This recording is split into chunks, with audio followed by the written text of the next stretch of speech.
दोस्तों आप लोगों का मेरे चैनल में एक बार फिर से स्वागत है। दोस्तों आज मैं अपनी इस वीडियो में महाराणा प्रताप के जीवन से जुड़े रहस्यों के बारे में आप लोगों को बताने वाला हूं और उनके इतिहास के बारे में आप लोगों को बताऊंगा। तो चलिए दोस्तों, अगर आप लोग हमारे चैनल पर पहली बार आएँ तो प्लीज़ हमारे चैनल BTech 54 को सब्सक्राइब कीजिए, साथ ही बेल आइकन को दबाइए ताकि मेरी आने वाली हर वीडियो का नोटिफिकेशन आप तक बिल्कुल आसानी से पहुंच जाए। बिना किसी देरी के हम अपनी वीडियो को शुरू करते हैं। दोस्तों भारत जो है इतिहास में राजपूताने का गौरवपूर्ण स्थान रहा है।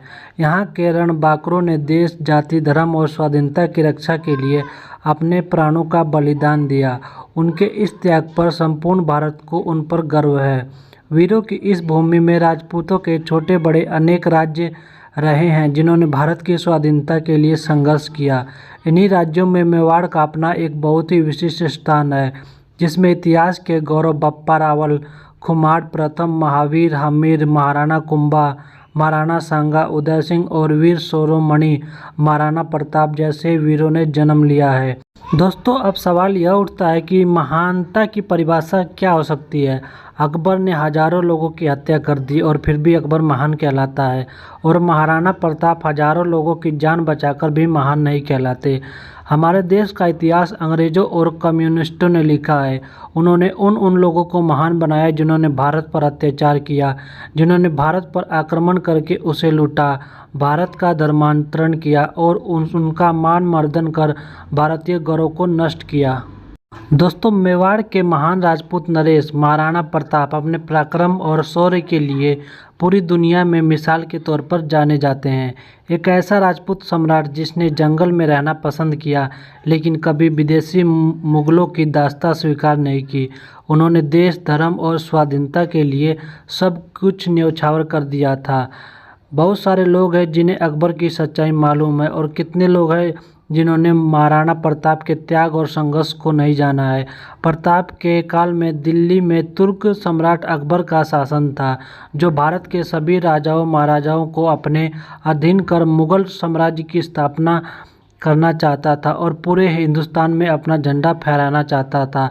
इसके लिए उसने नीति और अनीति दोनों चीज़ों का सहारा लिया। 30 वर्षों के लगातार प्रयास के बावजूद अकबर महाराणा प्रताप को बंदी नहीं बना पाया। दोस्तों महाराणा प्रताप का जन्म 9 मई 1540 ईस्वी को राजस्थान के कुंभलगढ़ दुर्ग में हुआ था, लेकिन उनकी जयंती हिंदी तिथि के अनुसार ज्येष्ठ शुक्ल तृतीया को मनाई जाती है। उनके पिता महाराजा उदय सिंह और माता रानी जीवंत कंवर थी। वे राणा सांगा के पौत्र थे। महाराणा प्रताप के बचपन में सभी कीका नाम लेकर पुकारते थे। महाराणा प्रताप की जयंती विक्रमी संवत कैलेंडर के अनुसार हर वर्ष ज्येष्ठ मास के शुक्ल पक्ष तृतीया को मनाई जाती है। महाराणा प्रताप का राज्याभिषेक गोगुंदा में हुआ था। राणा प्रताप के पिता उदय सिंह ने अकबर से भयभीत होकर मेवाड़ त्याग कर अरावली पर्वत पर डेरा डाला था और उदयपुर को अपनी नई राजधानी बनाया। तब मेवाड़ भी उनके अधीन था। महाराणा उदय सिंह ने अपनी मृत्यु के समय अपने छोटे पुत्र को गद्दी सौंप दी, जो कि नियमों के विरुद्ध था। उदय सिंह की मृत्यु के बाद 1 मार्च 1576 को महाराणा प्रताप को मेवाड़ की गद्दी पर बैठाया गया। उनके राज्य की राजधानी उदयपुर थी। राज्य सीमा मेवाड़ थी। 1568 से 1597 ईस्वी तक उन्होंने शासन किया। उदयपुर पर यवन तुर्क आसानी से आक्रमण कर सकते थे, ऐसा विचार कर तथा सामंतों की सलाह से प्रताप ने उदयपुर छोड़कर कुंभलगढ़ और गोगुंदा के पहाड़ी इलाके में अपना केंद्र बनाया। महाराणा प्रताप उदयपुर मेवाड़ में सिसोदिया राजवंश के राजा थे। उनके कुल देवता एकलिंग महादेव हैं। मेवाड़ के राजाओं के आराध्य देव एकलिंग महादेव का मेवाड़ के इतिहास में बहुत ही ज़्यादा महत्व है। एकलिंग महादेव का मंदिर उदयपुर में स्थित है। मेवाड़ के संस्थापक बप्पा रावल ने 8वीं शताब्दी में इस मंदिर का निर्माण करवाया और एकलिंग की मूर्ति का भी प्रतिष्ठापना की थी। उदय सिंह का अपनी समस्त रानियों से भटियानी रानी पर सर्वाधिक प्रेम था। इसी कारण उन्होंने भटियानी रानी के पुत्र जगमल सिंह को प्रताप सिंह पर वरीयता प्रदान कर अपना उत्तराधिकारी घोषित कर दिया था। प्रताप सिंह ज्येष्ठ पुत्र होने के कारण स्वाभाविक उत्तराधिकारी थे। उन्होंने मृत्यु के समय जगमगल को राजगद्दी सौंप दी। उदय सिंह की यह नीति गलत थी क्योंकि राजगद्दी के हकदार महाराणा प्रताप थे। प्रजा तो महाराणा प्रताप से लगाव रखती थी। जगमगल को गद्दी मिलने पर जनता में विरोध उत्पन्न हो गया था। जगमल ने राज्य का शासन हाथ में लेते ही घमंडवश जनता पर अत्याचार करना शुरू कर दिया। जगमगल बेहद डरपोक और भोगी विलासी था। यह देखकर प्रताप जगमगल के पास गया और समझाते हुए कहा कि क्या अत्याचार करके अपनी प्रजा को असंतुष्ट कर रहे हो। समय बड़ा नाजुक है, अगर तुम नहीं सुधरे तो तुम्हारा और तुम्हारे राज्य का भविष्य खतरे में पड़ सकता है। जगमगल ने इसे अपनी शान के खिलाफ समझा। गुस्से में उसने कहा, तुम मेरे बड़े भाई हो तो सही है, परंतु याद रहे तुम्हें मुझे उपदेश देने की जरूरत नहीं है और ना ही तुम्हारा कोई अधिकार है। यहाँ का राजा होने के नाते मैं यह आदेश देता हूँ कि तुम आज ही मेरे राज्य की सीमा से बाहर चले जाओ। महाराणा प्रताप वहाँ से चुपचाप चल दिए। महाराणा प्रताप अपने अश्वागार में गए और घोड़े कोई की जीन कसने की आज्ञा दी। महाराणा प्रताप के पास उनका सबसे प्रिय घोड़ा चेतक था। महाराणा उदय सिंह के निधन के बाद मेवाड़ के समस्त सरदारों ने एकत्रित होकर महाराणा प्रताप सिंह को राज्यगद्दी पर आसीन करवाया। महाराणा प्रताप का राज्याभिषेक कुंभलगढ़ के राज सिंहासन पर किया गया था। उधर महाराणा प्रताप के भाई जगमल सिंह नाराज होकर बादशाह अकबर से हाथ मिला लिया और बादशाह से उनको जहांजपुर का इलाका जागीर में प्रदान कर अपने पक्ष में कर लिया। इसके बाद बादशाह ने जगमल सिंह को सिरोही का आधा राज्य प्रदान कर दिया। इसके कारण जगमल सिंह के सिरोही के राजा सुल्तान देवड़ा से दुश्मनी उत्पन्न हो गई और अंत में सन 1583 में हुए युद्ध में जगमल सिंह काम आ गए। जिस समय महाराणा प्रताप ने मेवाड़ की गद्दी संभाली थी, उस समय राजपूताना साम्राज्य बेहद नाजुक दौर से गुजर रहा था। बादशाह अकबर की क्रूरता के आगे राजपूताना के कई नरेशों ने अपने सिर झुका दिए थे।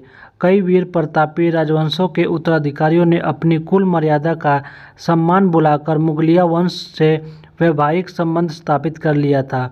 कुछ स्वाभिमानी राजघरानों के साथ ही महाराणा प्रताप भी अपने पूर्वजों की मर्यादा की रक्षा के लिए अटल थे। इसलिए तुर्क बादशाह अकबर की आंखों में वे सदैव खटका करते थे।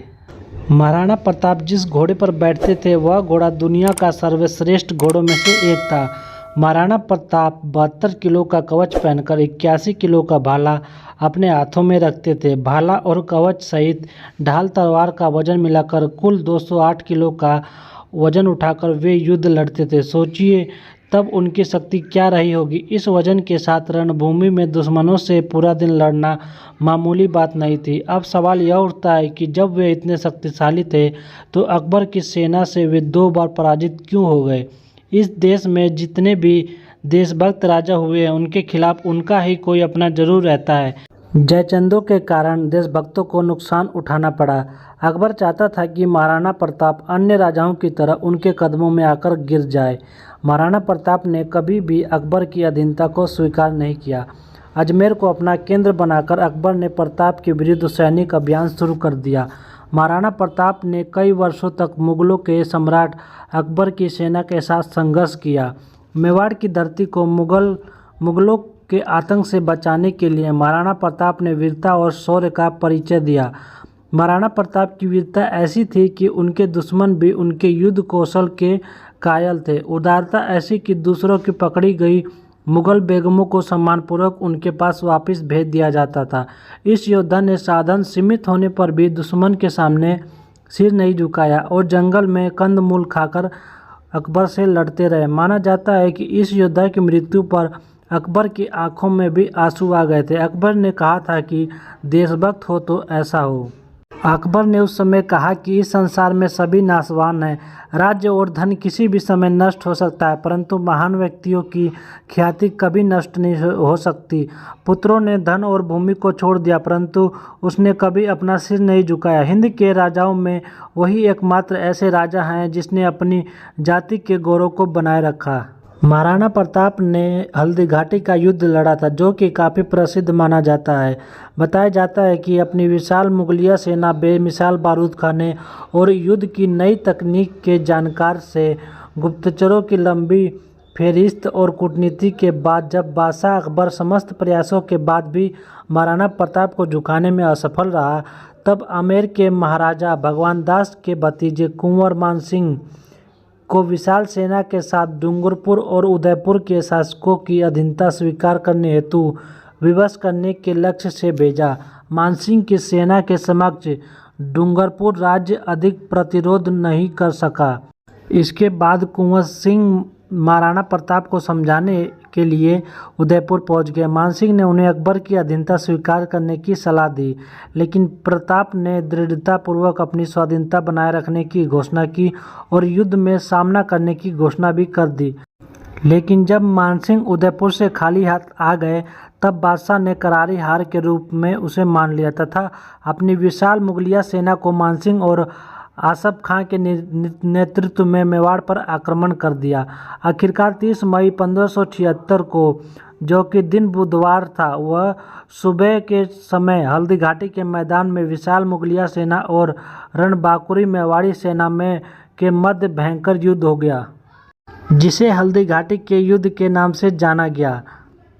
टिड्डी दल की तरह मेवाड़ भूमि की ओर उमड़ पड़ी। उसमें मुगल, राजपूत और पठान योद्धाओं के साथ जबरदस्त तोपखाना भी था। अकबर के प्रसिद्ध सेनापति महावत खां, आसफ खान, महाराजा मानसिंह के साथ शाहजहां सलीम भी उस मुगल वाहिनी का संचालन कर रहे थे, जिसकी संख्या इतिहासकार लगभग 80,000 से 1 लाख तक बताते हैं।